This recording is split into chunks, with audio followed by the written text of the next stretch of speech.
In the ancient world, beyond the vast deserts of Judea, past the mighty rivers of Mesopotamia and the grand pyramids of Egypt, there was a kingdom cloaked in mystery and overflowing with wealth.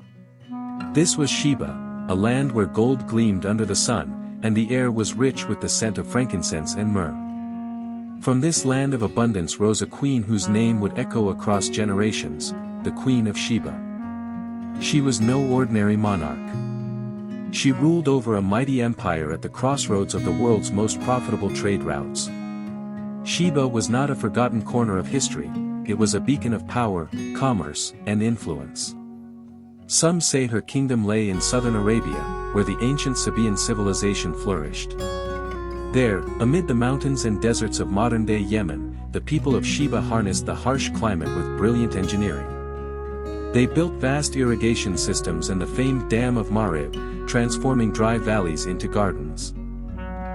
Others say Sheba was in ancient Ethiopia, across the Red Sea, where Ethiopian tradition names the Queen Makeda and holds her story as the foundation of its royal lineage.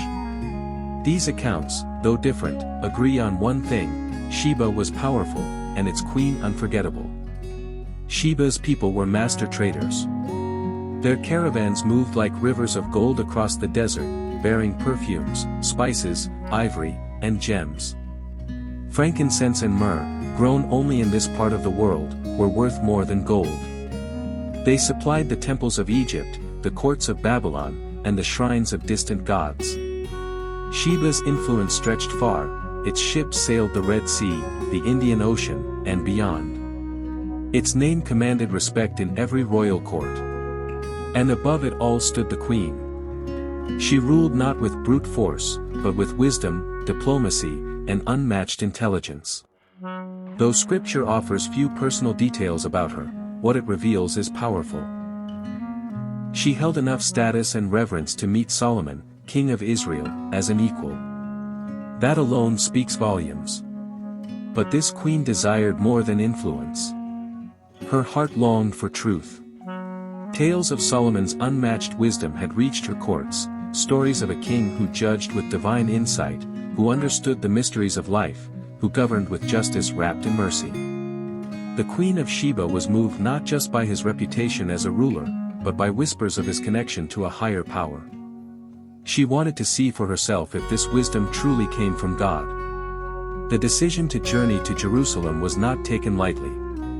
It was a move of political strategy, spiritual hunger, and intellectual curiosity. Aligning with Israel could open new trade routes. Meeting Solomon could answer questions that had haunted even her wisest men. And so, she prepared. This was not a short trip. It would span hundreds of miles, across dangerous deserts, mountain ranges, and unfamiliar lands. It required vision, resources, and faith. She assembled her council. She summoned her generals. She consulted her scribes. A grand royal caravan was planned, unlike anything the world had seen. Camels by the dozens were packed with treasures, gold, spices, incense, and dazzling stones. With them, an army of attendants, guards, musicians, scholars, and advisors, each one chosen to represent Sheba's greatness. This was more than a visit. It was a royal declaration. Sheba recognized greatness and sought wisdom at its highest source. As the sun rose over Sheba's golden sands, the caravan departed. Dust trailed behind as they moved northward, across vast wilderness. Their shadows stretched across dry plains and rocky slopes. At every oasis and town they passed, news spread like fire: the Queen of Sheba was journeying to Jerusalem. Her journey had begun. Not just a physical one, but a spiritual one. A journey that would test her mind, reveal her heart, and shape her legacy for all time. Long before the Queen of Sheba set out on her journey, the name Solomon had already crossed borders and oceans, whispered through market stalls and palace halls. His fame had traveled farther than any army could march. Not because of conquest or bloodshed, but because of wisdom. It was said that Solomon's wisdom was not of men, but of God. That in a dream, the Lord had offered him anything he desired: wealth, power, long life, and Solomon asked only for understanding. A heart that could judge right from wrong. God was pleased with the request and granted him wisdom so deep, so perfect, that there had never been another like him. Nor would there be again. In the years that followed, Solomon's decisions became legend. He built a kingdom of peace, prosperity, and spiritual reverence. He judged the people of Israel with fairness. He wrote proverbs that revealed the secrets of human nature. And he spoke of a God whose ways were higher than kings and whose truth pierced the soul like a sword. The Queen of Sheba first heard these stories through her merchants. Traders who returned from Jerusalem spoke of a city transformed. They described the temple Solomon had built, layered with gold, its pillars rising toward the heavens, its courts echoing with the songs of worshippers. They told of a throne unlike any other, guarded by sculpted lions and built from ivory and gold. But more than the splendor, they spoke of Solomon's mind, how he could answer any riddle, settle any dispute, and speak words that left even the most learned men in awe. They told her of the famous judgment between two women who claimed the same child. With no evidence but wisdom, Solomon uncovered the truth by proposing the baby be divided. The real mother cried out to spare the child, revealing her identity, and Solomon returned the infant to her arms. Stories like this traveled far, crossing deserts and seas, until they reached the ears of Sheba's queen. She listened. And she wondered. What kind of man speaks with the insight of prophets? What kind of king governs not only with laws, but with truth? And what kind of God gives such wisdom to a ruler of men? These questions stirred in her heart. She was a queen of great power, intelligence, and grace. But this was different. This was not about trade.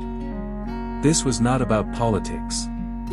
This was about a yearning, a deep desire to see with her own eyes what words could not capture. She resolved to go to Jerusalem.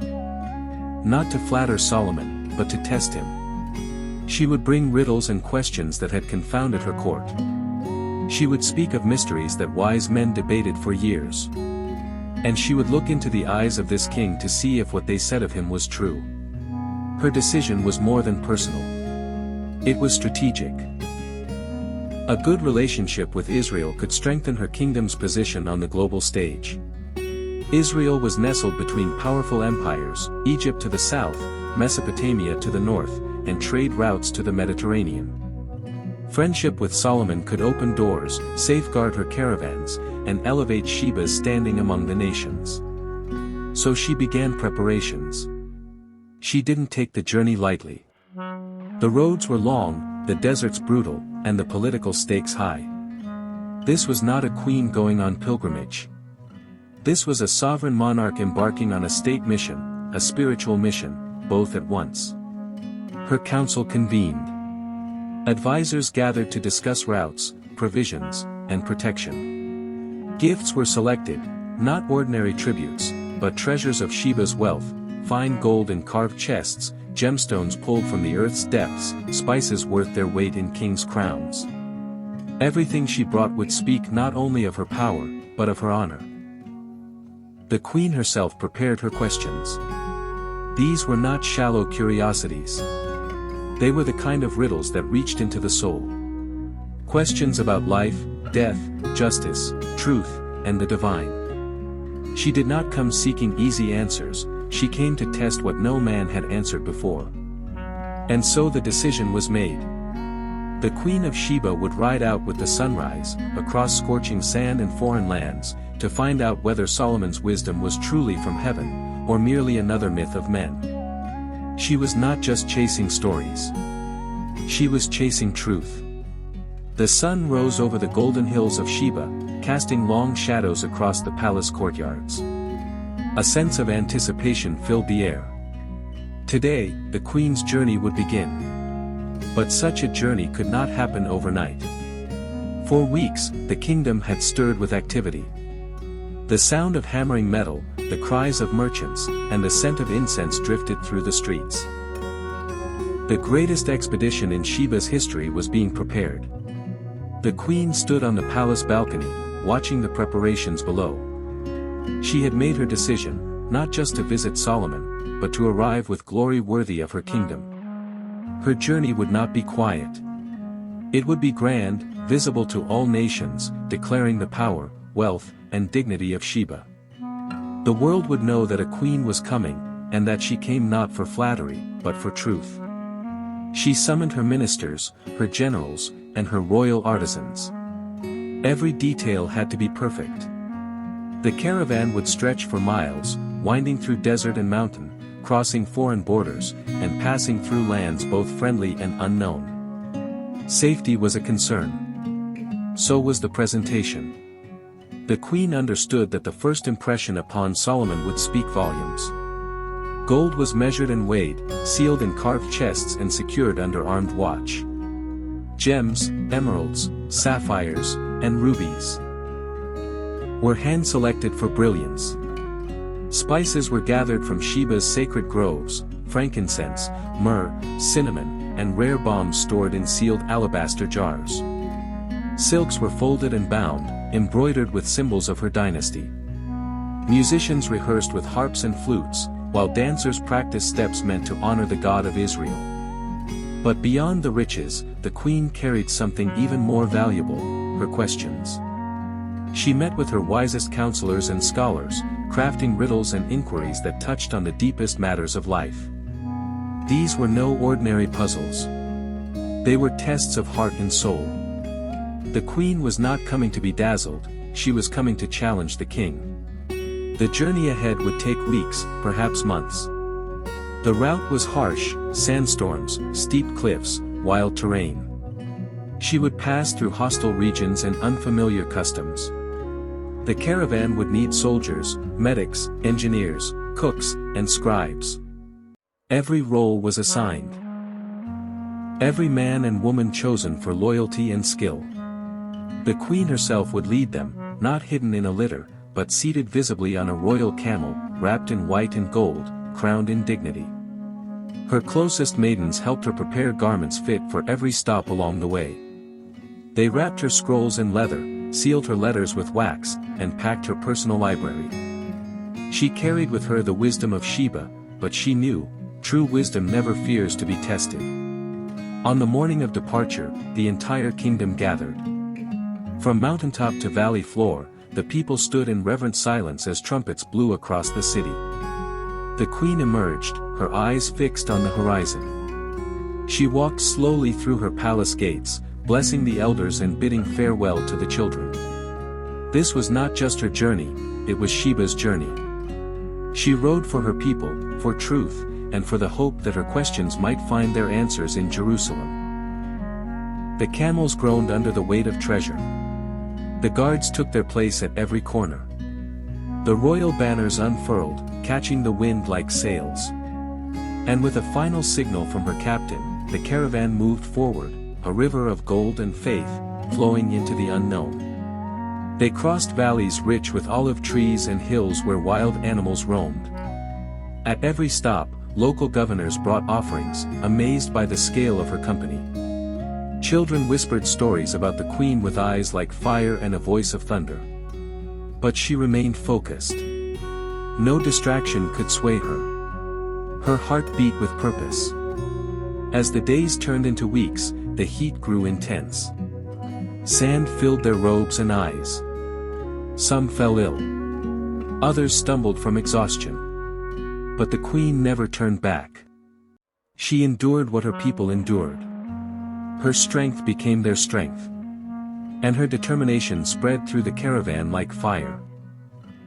At night, they rested under stars so clear, it was as though heaven itself watched them.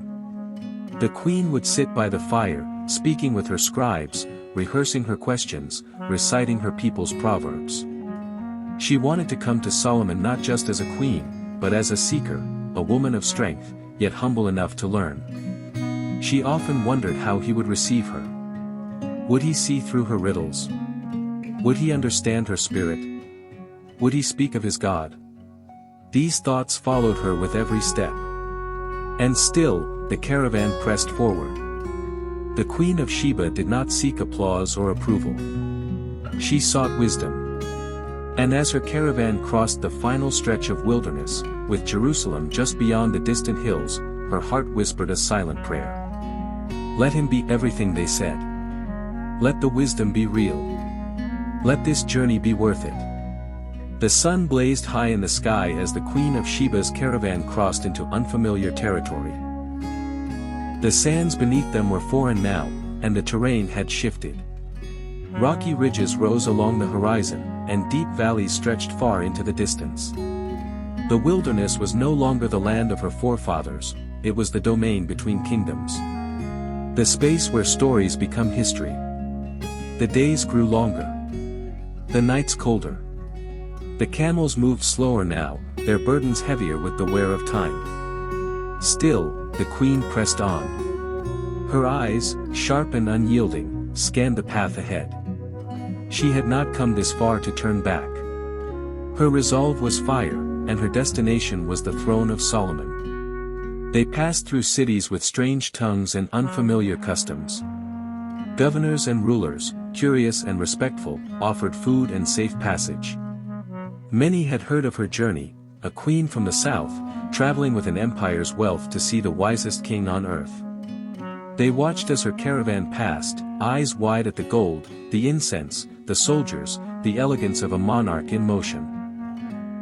There were days when the journey tested them. Sandstorms erupted from nowhere, burying their tracks and blinding their vision. Torrents of rain made narrow paths slick and treacherous. Yet not once did she waver. She was queen not only in title, but in spirit, leading by example, enduring what her people endured, standing firm when the earth beneath them shifted. At night, fires flickered against the vast darkness of the wilderness. The queen sat in her royal tent, its walls lined with silk and gold-threaded patterns. Around her, scribes read aloud her questions, philosophical, spiritual, mysterious. She would close her eyes, imagining Solomon's face. Would he answer as the legends claimed? Could anyone carry such wisdom? She had brought the best of Sheba with her. Yet she knew, if Solomon's wisdom was real, it would not be moved by riches. It would be moved by truth. And so she meditated. She prayed. In her heart, she spoke not only to her own gods, but to the God of Israel. The one she had heard so much about. The stars overhead seemed brighter now. The desert sky, unhindered by city lights, revealed constellations she had never known. She wondered if Solomon looked at the same stars each night, and if wisdom, true wisdom, was hidden somewhere in their design. As they neared the borders of Israel, her caravan took on a new tone. There was excitement, but also reverence. This was not just another kingdom. This was the land of a people chosen by their God. A people whose history pulsed with miracles, battles, prophets, and promises. Her advisors reminded her of the stories, the Red Sea parting, manna from heaven, fire from the sky, and now, a king said to be filled with divine understanding. She tightened her veil as they entered Israel's outer villages. People emerged from their homes to watch the foreign procession pass by. Children ran alongside the camels. Old men raised their hands in blessing. The queen met their eyes with grace and dignity. She had no intention of appearing above them. She had come to learn, and to honor the God they served. With every step, Jerusalem grew closer. Its hills, once distant shadows, now stood tall and clear. The city walls glimmered in the heat. Towers reached toward the sky.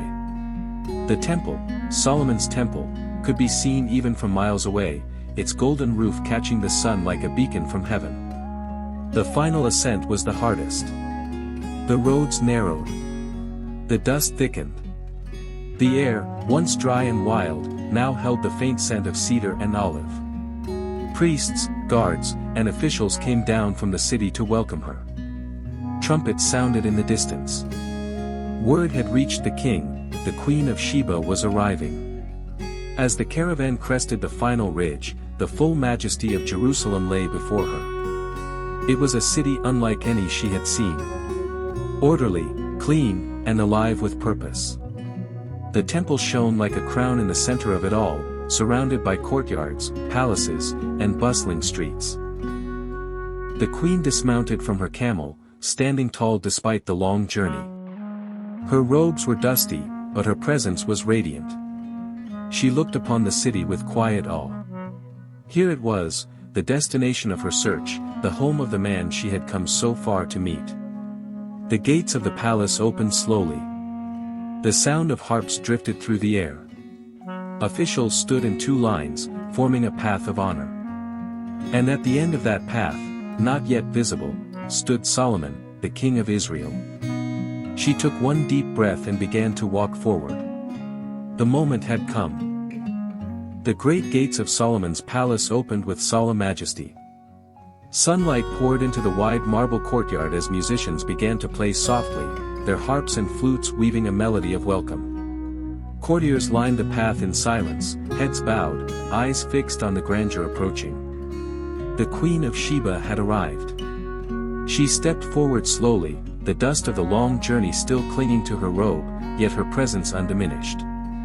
Her eyes scanned the intricate carvings on the palace walls, the symbols of lions, palms, and vines etched into stone with masterful precision. Gold shimmered in the architecture, yet it was not ostentatious, it was reverent, designed to reflect not just the power of a king, but the glory of the God he served. As she walked, her caravan filed in behind her. Camels bearing chests of gold and rare spices. Servants carrying incense, scrolls, carved ivory, and vibrant silks. Warriors dressed in Sheban armor stood tall and silent, their swords gleaming in the light. No one spoke, but the air was thick with awe. At the far end of the courtyard, Solomon stood to receive her. He was dressed not in robes of extravagance, but of dignity. His crown rested lightly on his brow. His bearing was calm, but commanding. His eyes, sharp with intelligence, deep with peace, met hers with honor, not pride. For a moment, they stood in stillness, two monarchs of unmatched legacy, face to face. No words were needed. The entire court seemed to hold its breath. Then Solomon stepped forward, and so did the queen. When they spoke, their voices were quiet, but filled with power. She bowed her head slightly, not as a subject, but as a guest. He extended his hand in welcome, not as a superior, but as a host. This meeting was not of one kingdom submitting to another, it was a meeting of minds, of souls drawn together by the pursuit of wisdom. Solomon led her through his palace. A structure more grand than any she had imagined, yet designed with purpose and restraint. Cedar beams stretched high overhead. Columns stood firm, carved with care. Windows framed the light in golden patterns that danced on the stone floors. Along the walls, tapestries told the stories of Israel, of Abraham, Moses, and the Ark of the Covenant. She listened as Solomon explained each room, each object, not with pride in possessions, but with reverence for their meaning. The queen, though ruler of a wealthy empire, was captivated. For all the riches of Sheba, she had never seen a palace built to reflect both divine order and royal discipline. He brought her to the hall of judgment, where he sat to settle disputes among the people. There, she observed how justice was given not with wrath, but with understanding. She heard how he listened to the smallest among his citizens, how he weighed every word, how no bribe or title could sway his verdict. It was not merely that he was wise. It was that he feared God. She was taken next to the temple, the heart of Jerusalem. And there, her breath caught. It was more than magnificent. It was holy. Gold plated the walls. The ark rested behind the veil. Priests moved with solemn rhythm, offering incense, lifting prayers, and singing praises to the God of Israel. The queen stood in silence, overcome not by architecture, but by presence. She had entered sacred ground. Solomon explained the rituals, the meaning behind the sacrifices, the festivals, the sacred laws. He did not force belief, he invited understanding.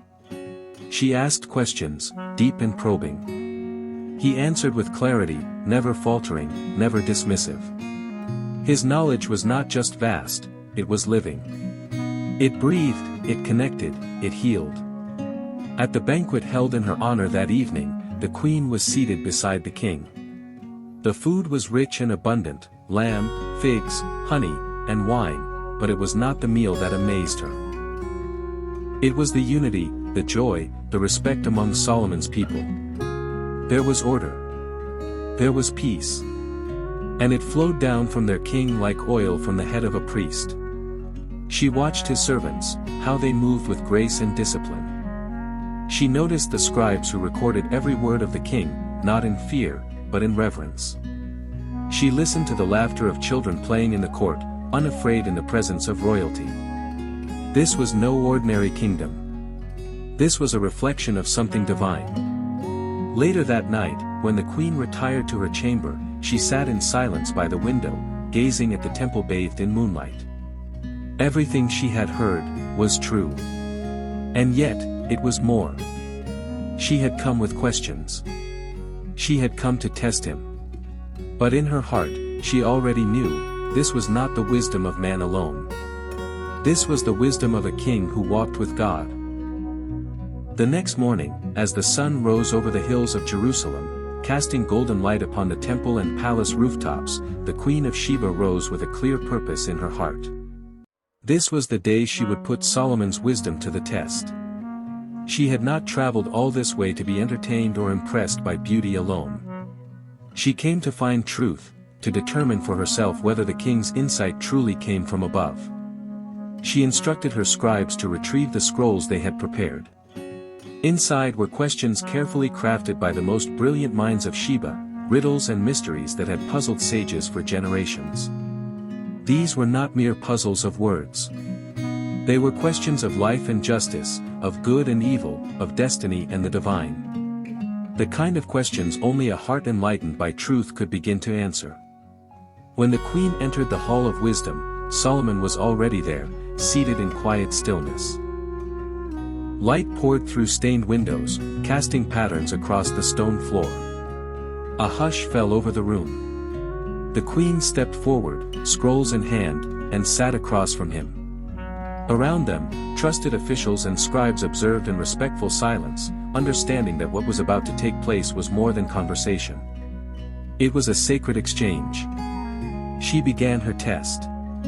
With a voice steady and calm, she asked her first riddle, a question wrapped in layers of metaphor, crafted to confuse even the sharpest mind. Solomon listened without interrupting, his gaze fixed on her with the quiet attention of a man who truly hears.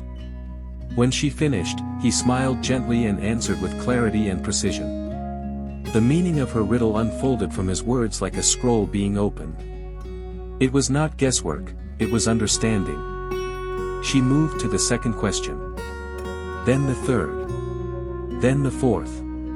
Each question she asked came from a different realm, philosophy, nature, morality, prophecy. And each time, Solomon responded not with pride, but with peace. His answers revealed not only knowledge, but wisdom. Not just intellect, but compassion. He saw beyond the words. He touched the heart of every question. As the exchange continued, something shifted in the queen's spirit. She had come prepared to test a king. But now, she was being tested herself, not by questions, but by the overwhelming presence of divine truth. She felt as though every layer of doubt was being gently pulled away. This man was not merely clever. He was aligned with something far greater than himself. At one point, she posed a question so layered with complexity, so hidden in metaphor, that even her own council had debated it for months. She watched closely, waiting for a sign of hesitation. But Solomon leaned back thoughtfully, closed his eyes for a moment, and spoke. His words were simple, but behind their simplicity was a depth that silenced the room. The queen's eyes widened. Her lips parted, but she said nothing. She had no reply. Not because she was defeated, but because she had been seen. Understood. Answered. The questioning continued for hours. And with each passing moment, the queen saw more than wisdom, she saw purity.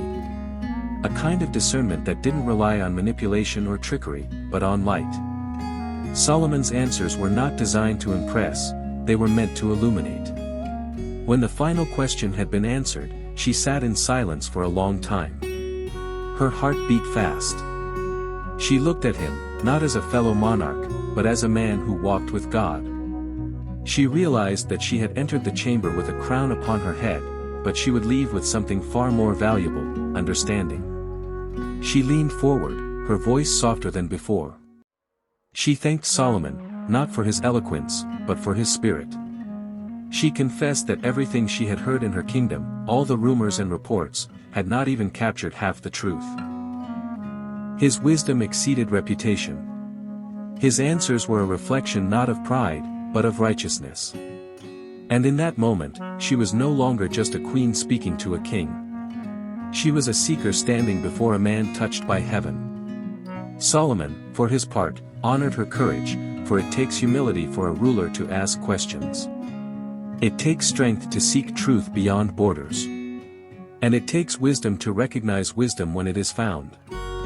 Their conversation continued into the evening, no longer structured around riddles and tests, but around deeper matters of life and faith. They spoke of God, of purpose, of the burden of leading nations. And as they spoke, the bond between them deepened, not just political, but spiritual. She had come to test him. But she found herself transformed. As the final embers of sunlight faded beyond the horizon and night settled over Jerusalem, the palace transformed into a sanctuary of quiet majesty.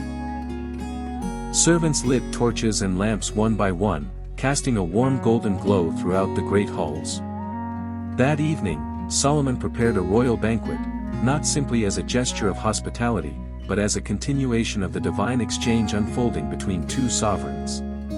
The Queen of Sheba entered the banquet chamber, her robe now dust-free, flowing like liquid silk. She moved with the grace of someone who no longer came to prove anything, but to listen and learn. The hall was unlike any she had seen before, long tables adorned with silver and onyx, platters of roasted lamb and honeyed dates, pitchers of pomegranate wine, baskets of figs and freshly baked bread. Yet for all its splendor, the atmosphere was not indulgent. It was reverent. Solomon welcomed her with honor and seated her at his side. Courtiers and scholars filled the room, but all eyes remained on the two rulers. The musicians played softly, the melodies weaving through the columns like wind through trees. Then, as the first course was served, the conversation began. But this was no ordinary dialogue. It was a banquet of wisdom. The queen spoke of her people, of Sheba's prosperity and its challenges, of the laws that governed her land and the dreams that stirred in the hearts of her people. She shared her doubts and questions, her observations of how empires rise and fall. Solomon listened closely, his responses thoughtful and precise, always drawing the conversation back to deeper truths. He spoke of the fear of the Lord, not fear as in terror, but reverence. A foundation that anchors justice, power, and purpose. He described how true wisdom begins when a king humbles himself before the Creator, recognizing that he rules not by strength alone, but by divine guidance. He shared how he often rose before dawn to pray, not for more wealth or might, but for the ability to govern with a righteous heart. She was captivated. Not by the words alone, but by the spirit behind them. They discussed the nature of truth, how it remains unshaken even when kingdoms shift. They spoke of mercy, and how it holds more power than vengeance. They explored the mystery of human suffering, the gift of prophecy, the weight of leadership, and the trials of walking the narrow path. Solomon quoted proverbs he had written, short phrases that contained oceans of meaning. The queen listened and repeated them aloud, tasting their rhythm and depth. A gentle answer turns away wrath, she murmured. Better a little with righteousness than great revenues without justice. She smiled, not because she was amused, but because her soul was being nourished. Servants moved silently between the tables, refreshing cups and clearing plates, yet the conversation never broke. The room, though filled with people, felt intimate, as though time had slowed to allow truth its full moment. At one point, Solomon invited his scribes to bring the scrolls of the law. The writings of Moses, the Psalms of David, the covenants made with their God. He spoke of Israel's history not as a list of victories, but as a journey of faith and failure, of grace and redemption. The queen listened, realizing that this people, though small in number, carried a story unlike any she had ever known. She asked about the temple, not its structure, but its purpose. Solomon explained how it was not built to contain God, but to honor him. A place where heaven met earth, where sacrifice brought reconciliation, and where the presence of the Lord rested in the Holy of Holies. The queen grew quiet. For the first time, she felt that perhaps the God of Israel was not like the gods of stone and fire she had known. He was real, living, and near. As the evening deepened into night, the mood softened. The music turned gentle, like a lullaby whispered over ancient hills. The queen asked Solomon of his childhood, of his father David, the shepherd king who once danced before the Ark of the Covenant. Solomon spoke of legacy, of promises made and promises kept, of what it meant to follow after a man's heart who chased after God. Their laughter mingled with tears. There was joy, but also holy reverence. When the final song faded and the last candle flickered low, the queen looked across the table and said quietly, "You have exceeded every word spoken of you. Your wisdom is not of this world." Solomon, moved but humble, responded, "Wisdom belongs to God. I am only its servant." And in that moment, something eternal passed between them, not romance, not politics, but recognition. Two rulers who had touched the edge of the divine. Two hearts that had feasted not on meat and wine, but on truth and revelation. As dawn rose over Jerusalem, painting the city in shades of amber and rose, a new moment of significance approached, the exchange of gifts. It was not merely a royal custom. It was a sacred gesture. One that marked the union of understanding between two sovereigns, a gesture that spoke beyond words and reached into legacy. The Queen of Sheba stood ready, her caravan arranged with meticulous care outside Solomon's palace gates. The camels, groomed and cloaked in bright silks, stood in disciplined formation. Behind them, servants carried treasures drawn from the heart of her kingdom. These were not the remains of her wealth, they were its crown. First came the gold. Not coins, but bars, sculptures, and chests filled to the brim with refined brilliance. Each piece bore the mark of Sheba's royal seal, gold purified in the furnaces of the south, glittering like sunlight captured in solid form. It was said to be among the purest in the known world. Then came the spices. Rare fragrances enclosed in alabaster jars, sealed with wax and inscribed with ancient scripts. Frankincense, myrrh, saffron, and cinnamon, gathered from groves guarded for generations. Their scent drifted through the palace courts like a holy wind, drawing whispers of wonder from Solomon's servants and guests. Next were the jewels, sapphires deep as the night sky, emeralds alive with green fire, and rubies that gleamed like captured flame. Each stone carefully chosen, each one unique, each telling a story of wealth, craftsmanship, and divine blessing.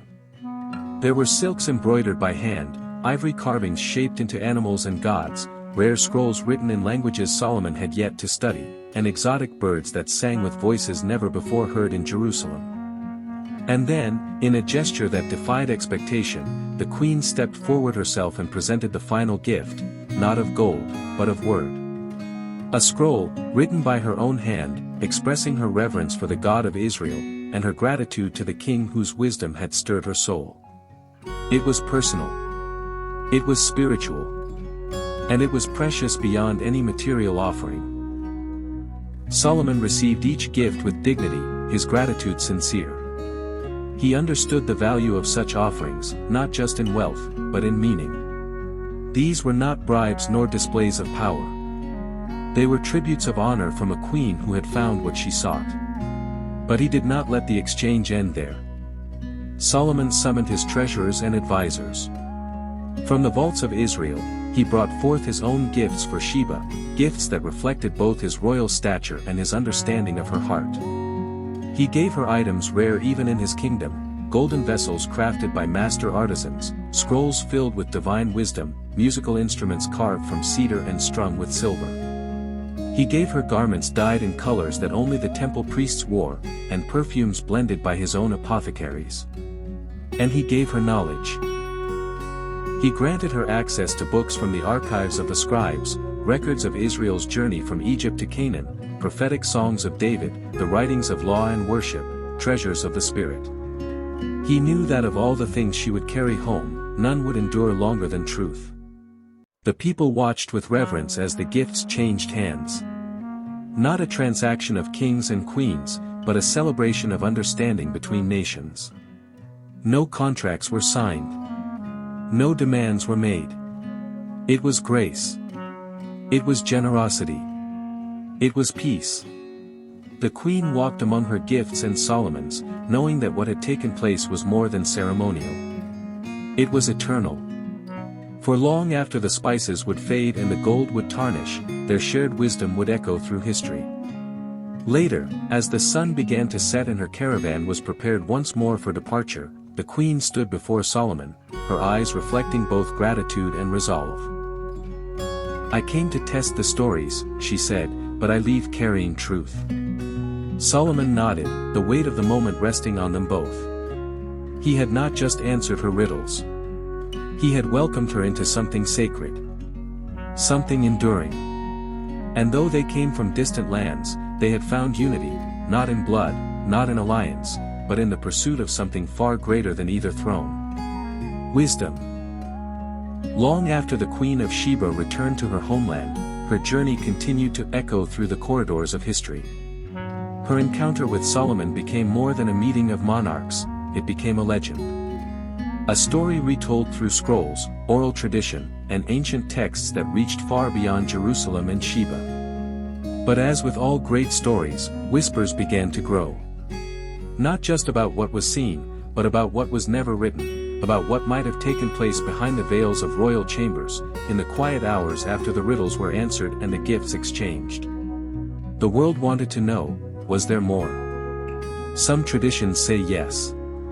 In the Ethiopian text known as the Kebra Nagast, passed down from generation to generation, a bold and striking claim is made, that the Queen of Sheba, known there as Makeda, not only found wisdom in Jerusalem, but bore a son by Solomon. A child named Menelik, who would become the first emperor of Ethiopia. The story tells how, years later, Menelik returned to Jerusalem to meet his father. And when he left, he carried something with him, not just blessing, not just royal gifts, but the Ark of the Covenant itself. The sacred relic, the very presence of God that once rested in Solomon's temple, was said to have journeyed with Menelik to Ethiopia, where it would be hidden and protected for generations. To this day, Ethiopian tradition holds fast to the belief that the Ark remains there, guarded in silence. Many scholars have debated the authenticity of this tale. Was it history? Was it myth? Or was it a divine thread woven through time to connect two nations by the hand of God? What is certain is this: the Queen of Sheba was changed forever by what she experienced. Whether she bore Solomon a son or not, whether love bloomed or remained unspoken, her spirit was stirred by something eternal. And those who knew her upon her return said she was never the same. In Sheba, she ruled with greater wisdom. Her laws became more just. Her judgments more merciful. She introduced reforms that reflected what she had seen in Jerusalem, a kingdom not built solely on riches, but on righteousness. The influence of her journey shaped her empire for years to come, and her story became part of the identity of her people. But beyond the romance and the relics, beyond the palaces and politics, something more profound remains. The Queen of Sheba had the courage to seek truth. In a time when monarchs rarely left their thrones, when rulers feared the unknown, she crossed deserts and danger to test the wisdom of another. She did not hide behind her power. She did not let pride block her pursuit. She listened. She learned. And she honored what she found. And so, the legends continued to grow. In Jewish tradition, her name is remembered with respect. In Christian writings, she is seen as a seeker of the true God, a Gentile woman who recognized divine wisdom when she saw it. In Islamic texts, she is known as Bilqis, a queen whose heart turned to the worship of the one God after her encounter with Solomon. And in Ethiopian legacy, she is the mother of kings, the link between Solomon and a dynasty that would claim divine heritage. All these traditions may differ in detail, but they agree on one thing. She was no ordinary queen. She was a woman of strength, humility, and depth, a leader who did not fear questions, and who walked boldly into the presence of wisdom. Her visit may have lasted only days or weeks, but its effect has endured for millennia. And somewhere between fact and faith, between the history we know and the mystery we wonder, her footsteps still echo. They echo in the halls of wisdom, in the pages of Scripture, and in the hearts of all who still seek truth with courage. And so, the Queen of Sheba made her return. The journey back to her kingdom was not marked by ceremony or spectacle, but by quiet reflection. The road she had once traveled with curiosity, she now walked with clarity. Her mind was full, not of riddles, but of revelation. She had arrived in Jerusalem with questions, but she departed with something greater than answers. She departed with wisdom. Her caravan, though carrying the same weight of gold and gifts, now seemed lighter. For she herself had been changed. The queen who returned to Sheba was not the same woman who had left. She was now a witness, to the presence of a kingdom ruled by righteousness, to a king who did not merely govern, but listened to God, and to a truth deeper than the sand she crossed. Her people rejoiced at her return. Trumpets sounded. Crowds gathered. But she did not greet them with tales of Solomon's riches or of his palaces. She spoke instead of his God, of the law that governed his people, of the peace that covered his nation like a morning dew. She told them of a wisdom that was not bought or built, but given. A wisdom born from reverence. And from that day, she ruled differently. She sat in judgment with a gentler heart. She rewrote laws not merely for order, but for justice. She elevated voices that had once been silenced, and she raised altars not to many gods, but to the one who had revealed himself through the words of a king. The legacy of her journey lived on. And across the centuries, her name refused to fade. Prophets spoke of her visit as a sign of wisdom. Kings envied the strength of her courage. Teachers cited her hunger for truth as a model for generations to come. Even Jesus of Nazareth would one day speak of her, saying, "The Queen of the South will rise at the judgment with this generation and condemn it, for she came from the ends of the earth to hear the wisdom of Solomon, and now, something greater than Solomon is here." Her story had transcended time. She became not just a historical figure, but a symbol, of boldness, of faith, of the pursuit of truth even when it required a 1,000-mile journey across unforgiving deserts. She was the queen who listened. The queen who humbled herself before wisdom. The queen who returned home with more than gold and scrolls, she returned home with understanding. And though she passed into the folds of history, her legacy lived on in every soul that dared to seek what is eternal. Because wisdom is still waiting to be sought. And the road to truth is still open to those with the courage to follow it. And so her story ends, not with a farewell, but with a call. A call to all who hear her name, to rise and seek wisdom. To cross deserts if needed. To humble themselves. To ask the hard questions. To meet the truth face to face, and be changed by it forever. Thank you for watching this episode of Timeless Biblical Stories. If you found value in this story, make sure to subscribe, like, and share with others who appreciate deep, meaningful storytelling rooted in Scripture. Join our growing community as we bring ancient wisdom to life, one timeless narrative at a time. Stay inspired. Stay curious. And we'll see you in the next story. God bless you.